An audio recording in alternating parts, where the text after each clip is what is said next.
The earthquake was horrendous. It was the worst disaster I ever responded to. Oof. But the poverty that was suffocating Haiti was this problem that I felt like I wanted to target, that I wanted to work with the Haitian people to say, okay, how can we climb out of this, not only the disaster from the earthquake, but the disaster from poverty and all this Wow. economic injustice that was all around us. And Mm. it was about 3 months into my deployment, and a woman says to me, I'm handing out water filtration systems in a tent camp.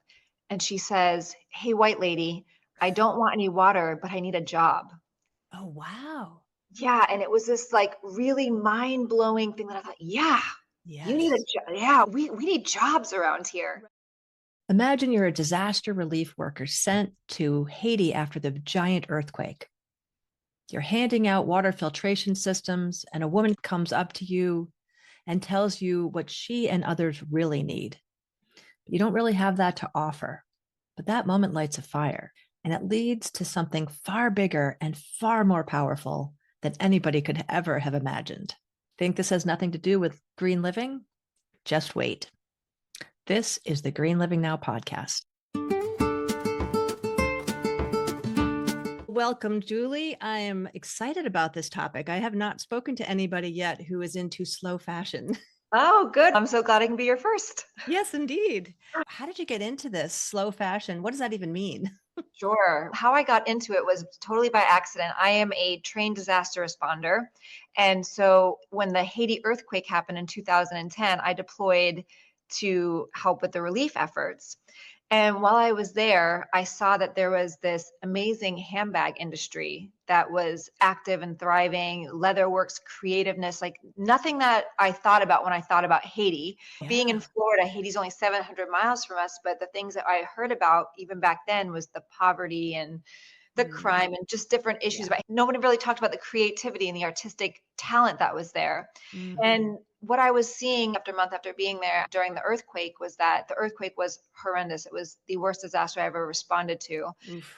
But the poverty that was suffocating Haiti was this problem that I felt like I wanted to target, that I wanted to work with the Haitian people to say, okay, how can we climb out of this, not only the disaster from the earthquake, but the disaster from poverty and all Wow. this economic injustice that was just all around us. And the women of Haiti really wanted to work. And Mm. it was about 3 months into my deployment, and a woman says to me, I'm handing out water filtration systems in a tent camp. And she says, hey, white lady, I don't want any water, but I need a job. Oh, wow. Yeah, and it was this like really mind-blowing thing that I thought, yeah, Yeah. yeah, we need jobs around here. Because after the disaster is over, then what?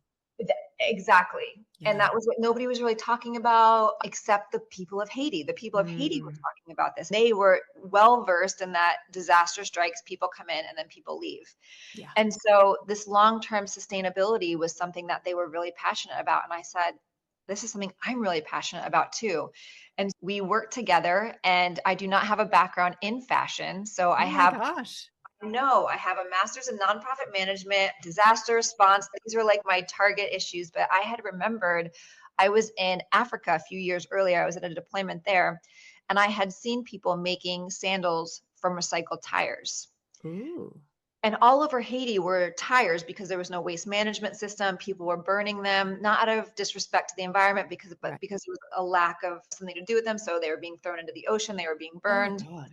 Yeah, and that's just not a Haiti problem. That's a global problem when people Yeah. don't discard of things properly. Yes. And so I just remembered seeing these gentlemen making these sandals from recycled tires. And I said to this woman that I had met, I said, what if we made tire sandals and sold them? And just started having this like little entrepreneurial little business on the side of the road. And she was like, yeah, let's do it. And her name is Wow. Jolena. She's my business partner 15, 16 years later. And Wow. and that's how we started with these sandals. And 15 years later, now we make luxurious, fair trade, beautiful handbags. But it really started with these tire sandals that had tires on the bottom and leather uppers. And Wow. That's so wild. yeah, That's what a great story, though. And I love that you're still business partners to this day and how one question to you made all the difference in yeah. both of your lives, I'm imagining. Oh, yeah, very Wow. much. And people always say, what's the one takeaway? And I said, listen more than you talk, especially if Wow. you're I was a guest in their country, a guest in their community. And so that was like the biggest takeaway. If you can listen to people and learn from them, then your life can change forever. And mine has, like you said, changed forever in Wow. the best way. Amazing. Okay, so you're making handbags out of what kind of leather? So we call it responsibly sourced leather. It's also called dead stock. A lot of people aren't familiar with that term, but the best way that I can describe it is if a company orders 10,000 square feet of leather for a collection and they Yeah. only use 8,000 square feet, sometimes that leftover leather is either thrown away or burns, depending on, Ooh. yeah, just leftover. And this is from beef cows? Yep, Okay. it is. Yep, yep. So it's a byproduct of the meat industry. Right. And so we buy all that surplus, dead stock, whatever you want to call it, leather, and we Right. make collections out of that leather. So we basically are recycling really high quality, beautiful leathers. And so because it's left over, nothing has been done with it so that it's in pristine condition or no? Perfect. Wow. Okay. Yeah. And I'm guessing because it's left over and they've already paid for it, they give it to you at a better price or not? Basically, yes. I thought you were going to say for free, and I was like, no, Oh no, no, God, no. I wouldn't expect free, but I was hoping for at least a better better. price for you. Yeah, absolutely. And so it's a little bit hard to manage because, for instance, like our big win last year was we now sell at Nordstrom's and at Kohl's. That's We're in amazing. thank you. We're in these big retailers. They always want the exact same leather. And when you're working with a dead stock, you can't always say black is black. So black is easy, Yeah. but your tans and your browns sometimes look a little different. So we're still circumnavigating how do small businesses that are focused on sustainability and ethical practices fit into the hodgepodge of everyday fashion and these Yeah. businesses. And it's a daily test. I always say we're in the belly of the beast. Wow. So you've been selling the handbags for how long? So we've been doing handbags for about 7 years now, but just this year got into some of the big retailers. That's remarkable. And so where's your production facility? It's in Haiti. It's So in we Haiti. Yep. So Jolena and I, with a small team of women, we built a solar powered, now this is 15 years later, we had this beautiful solar powered factory right in the middle of Wow. Port-au-Prince. We have 15 Cool. craftspeople manufacturing every day. It's a really great operation and it's just creating great jobs in Haiti. And that's what our end goal always was. That's amazing. Is it primarily women that are working there or do you have any men? It's women leadership. Okay, awesome. But both men and women craftspeople. We take talent from all over the islands. That's the thing I saw too, is that there would be these incredible craftspeople, but no outlet to sell. And so by all coming together, we're able on this side to get those contracts, have those meetings. I'm basically a salesperson now, and the team is doing all the fun, creative work. Yeah. I'm guessing you're able to pay them a pretty decent wage compared to what they would normally make. Yeah, on we the are island? we're fair trade verified. And when we got that verification just a few years ago, we always said we were beyond fair trade because the whole point of the company was to create great jobs and create economic freedom for Haitian people. Yeah, so we were really passionate about not only good wages, but health insurance and maternity and paternity leave and paid vacation and all of the things that you would expect as a dignified work person in any country. Wow. And yeah, so that's the values and the basis of how we created Demain. So the company is called Demain. It means two hands in Creole. And Cool. we call it Demain because we make everything by hands. That's beautiful. And I imagine you must have so many people wanting to work there or Yeah, and so that's why we work so hard to increase sales so that we can hire more course. people. Yeah. Yeah. Yep. I'm curious, do you know any of the personal stories of folks that are working there, how this has changed their lives in any way? Every single one. Yeah, of course. You want me to tell you my favorite story? Yes, please. Okay, so Jolena is amazing and she's got an incredible story. But my favorite story to tell, in addition to having Demain, the business, we have a charity called Rebuild Globally. Because in my early days in Haiti, there were young people that wanted to go to school. The earthquake had just happened. They wanted to go to school. And so we formed this charity, and that is my background, Rebuild Globally. And we put the kids through school. And then after they graduated high school, a few years later, they're like, okay, ready for a job or college. And we're like, oh my gosh, wait, okay, hold on. So then we decided we had to have a job training program and then to say, okay, how does this nonprofit really differ from others? What would make us stand out? And what the kids wanted were jobs. So the story I want to tell you is about Roni. He was a young man who came into my life in 2010, and he started in our education program, graduated with honors. It was spectacular from day one. Yeah. graduated from his education program, went to college, went to our job training program, and then we guarantee a job at Deme. And today, 16 years later, he is the highest paid, highest, most senior position at the factory and runs that place. Oh, That's the mission. It can't just be about education and it can't just be about jobs. We had to figure out a way to how do you walk alongside somebody through this whole process when there's a 79% unemployment rate in Haiti, and that's the problem. So there's just no gee. jobs to be had. And so we just looked at that and said, okay, where can we intervene and like where can our business make the most impact in the community through creating good jobs? Wow, that's incredible. I remember some years ago when I was in Florida, I went to get a massage from this amazing woman who was from Haiti originally. And I remember her telling me the story of how it was really tough to have a business there because there was a lot of corruption and it was dangerous. And I'm just curious, have you had to deal with any of that kind of stuff? Yeah, particularly now, it's a tough time for us. So, about 4 years ago in July, the president of Haiti was assassinated. And that void in leadership allowed a lot of gangs to rise. So now they say about 90% of the capital is taken over by gangs. Oh, Lord. So I haven't myself flown into Haiti in 14 months because the airports are shut down. No kidding. So Yeah, it's that bad that you can't even go in and out. So the people that are working in the factory, are they all at risk just every because of every day? Yeah. Yeah. Wow. And people said, naturally, you need to close your factory. And I said, yeah, naturally. So a few years ago, I decided to close the factory with my business partner, Sarah. We said, okay, we were in the States and everybody else was in Haiti. Yeah. And we said, okay, it's time to close. And I think we lasted less than a week. And the leadership of Haiti calls us and says, no, we need to open. The factory is our life. We have solar power, Mm. so people had access to electricity and water and work and Mm. community. And yeah, I realized then, like, how dare I make decisions about the livelihood of other people from Sure. today, the safety of my home. Yeah, yeah. So No, I yeah, totally get that. the factory's been open, been run and managed by the team naturally as they're incredible leaders and managers and not just craftsmen. So we have everything from an HR manager to a seamstress. Yeah, Everybody plays their part and does an amazing job. And so that's why I said I am stuck with the bad job. I'm just the salesperson. I understand. They do the hard So, work. yeah. So, how would you say your products are different than the average leather bags?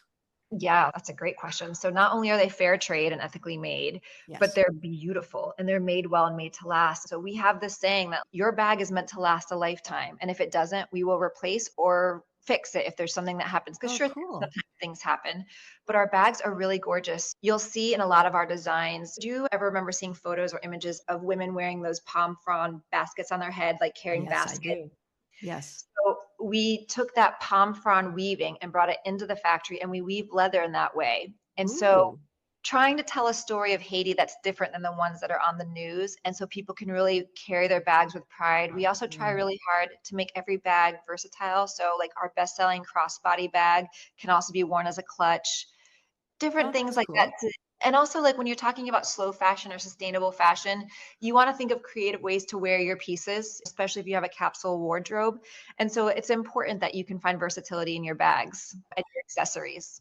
So you said capsule wardrobe. I'm not into fashion particularly, so tell me what that means. That refers to a small collection of clothes. So unfortunately, have you heard of Oh, when these young people do the hauls? They like buy 60 pieces like at really cheap cost, $5 t-shirts, $10 pair of jeans, like all this oh, kind of fast wow. fashion. And you can maybe wear it once or twice before it rips or breaks. This is like going to one of the big box stores type of Yeah, thing. yeah, Okay. yeah. This is like going to your H&M or Temu, I don't know, the kind of stores. Yeah. And you get these clothes and you discard them carelessly because you didn't invest a lot of money in them and they don't Oof. last. And Yeah. that's the trend. And that's why fast fashion is so dangerous because not Yeah. only does it ensure that people on the manufacturing line don't make a living wage, but also the trash and the Yeah. waste. And I know that we were going to get into this anyway, but the use of plastic, all the unnatural fibers, and where does all that stuff go when you throw it in the trash? It goes into a landfill. I am definitely not an expert on silk, but just because I read this article yesterday was about how satin is mostly all plastic. I've heard that too. And I was like, what? Because I thought satin was a good choice for a while. Again, that's not my area of expertise. And that's something that we're really passionate about when people talk about vegan leathers and also the term greenwashing, where people say, oh, Yes, this is very good for the familiar. planet. Yeah, this is good for the environment. It's vegan leather. Well, vegan leather is plastic. It's called PU, it's polyurethane. It takes thousands of years to biodegrade. It is not a good choice for the planet. It's Nope. not a good choice for the environment. It scratches, it pulls, and the bags are not made to last. You might get, I don't know, maybe 10, 15 wears out of it. I don't know. But a handbag is meant to last a lifetime. It's supposed to be almost like a piece of jewelry, something that you pass down, Yeah, in my personal opinion. I agree with you. I'm just wondering, do you know what some of the toxic processes are of these plastic bag making, how they make them, that is also toxic? What I'm understanding is that there's a lot of chemicals that are used, as well as the fact that it's made out of plastic. Do you Yeah, know anything about that? I'm sorry, I'm not an expert in that area. I don't know much to say anything No like really problem. intelligent about it. I just know how bad PU is Yeah. for the Yeah. environment. And I'm sure, to your point, to the workers who use it. Yeah, I Yeah. don't know the process. To me, it speaks to the larger issue of, there are people clearly that don't want to eat animals, and I understand that Sure. philosophically. However, there's also the downside of these lab created meats and these vegan foods that are just basically ultra processed junk with tons of chemicals. So it's a very tricky deciding It's process that one has to go through. It's very tricky. And I would say to our vegan friends too that most leather that you see is byproduct of the meat industry. So even if you're not eating meat, there are people on this planet who would starve if they didn't have access to eat meat. This is And that, true. and so it is easier to make these certain decisions about our life when you live in a place that has a certain amount of economic freedom. But in a lot of places in the world, people don't have those choices. Right. So what you're seeing in more places of poverty is if people are eating the meat, they're using the skin, they're Yeah. using the corn, they're using the bone. It is a very sustainable way to live Yeah. for some people. And not to get too deep into the weeds of vegan versus omnivore, but a lot of people don't realize that you actually need animal inputs to grow vegetables. And that can be in the form of composted manure or bone meal. We have an organic farm here in Vermont, so I'm speaking from So personal I love experience here. Yeah. And I think that it can be very tricky because there's so much conflicting information out there about everything, but especially about diet and what's right for each person. And I think where I come out is that it's such an individual thing. There's no one size fits all, right? And sure. every choice has some good things and some bad things about it. So it's what you have to live with and what works the best for each one of us. Absolutely. So in your case with this company, the amount of people whose lives you've been touching through this is pretty remarkable, I'm imagining, because it's not just the 50 people that are working in your factory, but their families and maybe their friends or the community. Can you speak to that at all? They say in Haiti, for each job created, it impacts 7 to 10 family members. So Wow. that is the power of a paycheck. And what we're really passionate about at Dome is not just like these one-time, one-off payments or almost like subletting how some artisan teams work, but they are paid bi-weekly. This is a job with benefits. That's how you make economic revolution in Yeah. small ways, is Yeah. through that consistent paycheck. Absolutely. All the other benefits that you're talking about too, I'm imagining that's pretty unheard of there, right? If people I are would lucky say enough to have a job, are they getting health insurance and all those other things? I can't speak to many because there's so many companies that no longer exist due to the Oof. current situation. But no, I think we're a pretty unique model. Yeah. Wow. I just hope those people are able to stay safe. But Thank what's the alternative? Obviously, not having the job is not going to help Yeah, them. Yikes. Has yeah. anybody wanted to come to the United States just as an alternative and You know continue what? working? There No. was a time, Interesting. it was a few years ago, I think it was Biden that was giving out visas. And we thought for sure we were going to get dozens of phone calls. We did not receive one phone call from our Isn't team. that remarkable? Yeah, not one. Huh. Yeah, I really respect that. Even when things are difficult, they want to keep yeah, going. I'm sure there's a lot of family members too that would be impacted if they left, but yeah. wow, that's It's been incredible. my experience that people don't want to leave their home, but people are Yeah. leaving them. They're usually forced in a very Yeah. significant way because community is everything, especially in Haiti. That's what I learned. Family and community is very important. And I think, especially for people who have jobs, yeah, like it's not something that you want to just pick up and leave, even when Yeah. times are as dire as they are right now. Yeah, I think you're absolutely right about family and community. I've read and heard different stories about even people with the least amount of resources, if they have family and communities that are strong, they are some of the happiest people on the earth. Right. So Yeah. just having more money is not necessarily going to help people feel connected and valued and live a life that is something that feels good. So I think Yeah, that's really impressive. I know before we got on, you said you wrote a memoir. I Can you tell did. me I about just that? published in November. It's called From Lost to Legacy: How a Fashion Business Rose from Haiti's Rubble. Wow. And it is our story. And it's not just my story. Of course, it's my memoir, but I interviewed about 50 other people, many of my Haitian team members. And what I really love is for some of them that don't speak English, that you get to read their stories, the remarkable, incredible stories of resilience and brilliance and talent. And yeah, I think in building a business for any entrepreneur, there's more lows than highs, but particularly when you're trying to build a sustainable, ethical, fair trade business Mm, in a rough country, there's a lot to say about it. So yeah. yeah, it's been pretty cool sharing the most intimate details of our story with people. I'd love to send you a copy. Oh, I'd love it. I would love to Yeah. read it. Okay, cool. Just thinking about the solar panels for a second, Sure. how did you get solar panels? Do they make them anywhere on the Yeah. island? Oh, they So in 2018, USAID, when that was a thing, approached us and said, okay, we see you're this small factory in Haiti. We see that you're focused on economic development. This is what we do. We'd love to like work with you. And so they oh, brought in a consultant and he came to our factory and he was very blunt.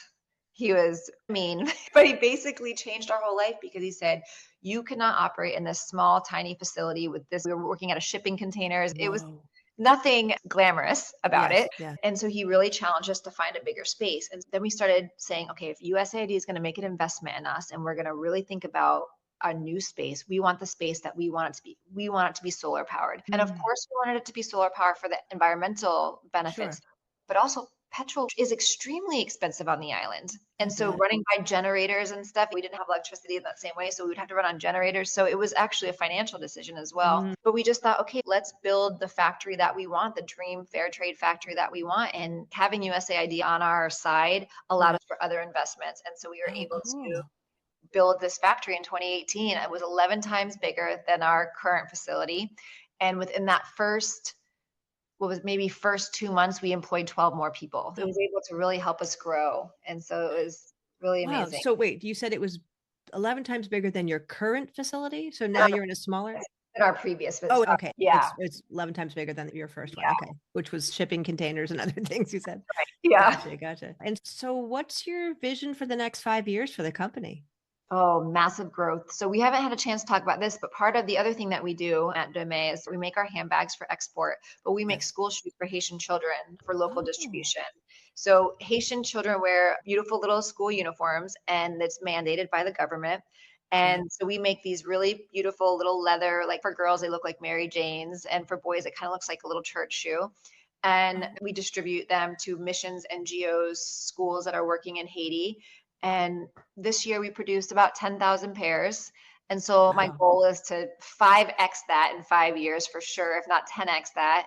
And being in Nordstrom's has been amazing, but I just want to be in way more retailers and we want to open our first flagship store. So we've got a couple goals. Yeah. Flagship store in the US? Yeah. Yeah. Ah, okay. Yeah, Cool. and really just get Deme to be more of a brand name, like something that people, when they think about us, not just about beautiful, well-made leather goods, but also legacy pieces that Yeah, stand for something greater than fast fashion. absolutely. Yeah, Have you gotten any big media opportunities yet? nothing huge, nothing to like call home about, but we are always eager to. I feel like this is such a great story that it really deserves to be on something big. Oh, thank you. Absolutely. If anybody's listening and they think that this would make a great story for some big media, I would hope that they will contact you, Julie. Yeah, but seriously, this has so many elements of being life-changing and a beautiful story and sustainable. And I can't really see how you can get much better than that, honestly. You don't have any handbags nearby that you can show us, do you? Wait, yes, I do. Hold Oh, on. cool. Okay.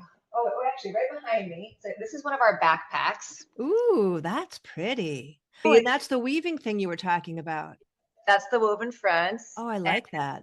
And this really cool strap that Michelle, lead handbag team designer, so like when you pull it closed, the strap gets longer, and it closes Oh, cool. it cinches the fronts, and it's got Wow, that's really lovely. thank you, and it's lined and it has a laptop sleeve pocket. So Oh, this is wow. a great bag. But yeah, I'm glad I got to show you that weave there. Yeah, Sorry, me too. normally I have bags everywhere. It's because I'm traveling all the That's right. You're not at home. time. What have I not asked you yet? Oh my gosh, you know our whole story now, Amy. Yes, I think I do. What would you say has been the biggest challenge and the greatest feeling of accomplishment with this business? So the greatest challenge is definitely sales. Um, Sales. because we don't have the type of advertising dollars, particularly in fashion, to compete with the big guys. And that's why Okay. getting into Nordstrom's has been so amazing because Yeah, how did that happen? that happened after we got our fair trade verification. They wanted to partner with companies that were fair trade verified. It's a big step for a huge retailer like that, but you are seeing that more and more. And I have heard Hmm. on several occasions, and I don't know if it's just because it's the circles I run in, but that 2026 is going to be a year that people are more focused on ethical fashion, which I I hope is believe that. I feel like we're heading in that direction because we've had so much of the opposite yeah. that a lot more people are waking up and saying, hey, we can't keep doing life the way we've been doing it if we want to survive as a species and as a planet. So, what can we do? Even if it's one choice, like buying an ethically made, sustainable bag that's going to last ultimately, hopefully, their lifetime versus like you were talking about the throwaway $10 and Plastic, $5 yeah. items. It's, and you know what, I think you make such a good point. It's that little small change. It doesn't have to be all or nothing. It can be these little small decisions that change everything, not only for you, but for somebody on the manufacturing line. And Yeah. that's an amazing power we have as consumers. Yes. And I love to drill that home even more because I started off doing nonprofit kind of stuff. I created like a big Earth Day celebration to get people aware. This was in 96 or 97, I forget now. We had green vendors and organic food and music and workshops, and it was really cool. And there were about 500 people that came to that. I feel like things have been growing ever since then. People are waking up, more information is being shared. The greenwashing topic is certainly alive and well. And for anybody that doesn't know what that means, it's essentially where the manufacturer of a product will put on all these wonderful claims on their label that make it sound like it's healthy and sustainable and all kinds of good things, when in fact, it most likely is not. And that really drives me crazy when it comes to food and household products. I know, honestly, I don't know how we're still allowed to sell some of these food products in America that other countries don't Agreed. allow. But the lying, how we're allowed to market things, I don't know how it's legal. I just don't understand it. I know. I think our laws have gotten so lax and there's all these loopholes. I remember when pharmaceutical ads were not allowed on television, and now it's just overwhelming. And we are only one of two countries that allow them, us and New Zealand. I didn't know that, really. Yeah. Yeah. And not to go down that rabbit hole too far, but to me, that's like the classic example of what's wrong. Yeah. We were watching these scenes of happy, healthy people with their dogs and their children, and they're outdoors and they're doing something fun. And then you start listening to the words and you're thinking, oh my God, may cause stroke, death. I'll take the itchy skin. Thank you. Yeah. I'd rather have that than what. The first one you ever heard, you were like, am I being punked right now? It was like, wait, what? Yeah. Exactly. And now it's so commonplace. And then, the news, you always hear brought to you by Pfizer, brought to you by Lilly, whatever. Yeah, it's nuts. And just to get back to that point, the whole idea of people making different choices and how that impacts things. So I started to do a little bit of activism in addition to these different events. And what I found so incredible was when people start to say, I'm not going to buy XYZ product, and we do that in decent numbers, it makes a huge difference. It definitely gets the attention of that manufacturer. And so I feel like, we have a lot more power than we think we do. We can be more discerning. And just to reemphasize the point that we've both talked about is it doesn't mean you have to do everything all at once, but take one step in the direction that makes you feel like, okay, I can do this. I'm going to feel better about this. Maybe my friends and family will notice and think, oh, that didn't look like it was that hard for him or her to do. Maybe I'll try something. I think Exactly. that's how it all spreads. Yeah, I think you're right. And so I'm really grateful that you're doing this and getting companies like ours and mind frames like ours like out in the public. It means a lot to us. Thank you. Oh, my pleasure. Yeah, I feel like I can't not. It's like this driving passion that I want to see things improve for the better. And I have hope that will be the case. So I'm not going to look at all the crazy stuff going on and think, that's it, we're doomed. No, we have choices. Yeah, we do. Yeah.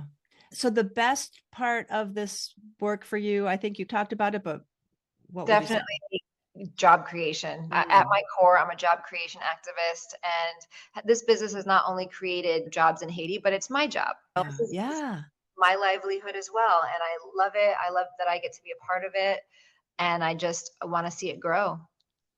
Beautiful. I think you're absolutely doing the right thing. And you've had 15 years now, right? So that's quite a track record. Oh, here. All right, Julie, any last thoughts before we close? Oh, no. I think I'd just like to maybe one more time say, as a consumer, we have such great purchasing power and doing our best to purchase. I am honestly in awe of what Julie has created. I want to shout it from the rooftops. She created not just a thriving business, but a support system of real jobs, real stability, real benefits in the middle of such horrific circumstances that most people would have walked away from. She kept going even when it was really hard. She expanded when she could have stopped, and she kept asking what's actually needed next. The ripple effect of that kind of leadership has touched hundreds, if not thousands, of lives. It reshapes what's possible when we truly listen to what's needed and then have the courage to create it. If this conversation made you think differently about how change can actually happen thoughtfully and with long term impact, you might be interested in my new short guided 5-day Your Non-Toxic Kitchen Reimagined. This short guided reset helps you understand why certain food practices and products don't belong in a non-toxic kitchen so that you can make safer decisions. Just go to my website, greenlivingnow.com, and click on Start Here. Thanks for listening, and I'll see you next week.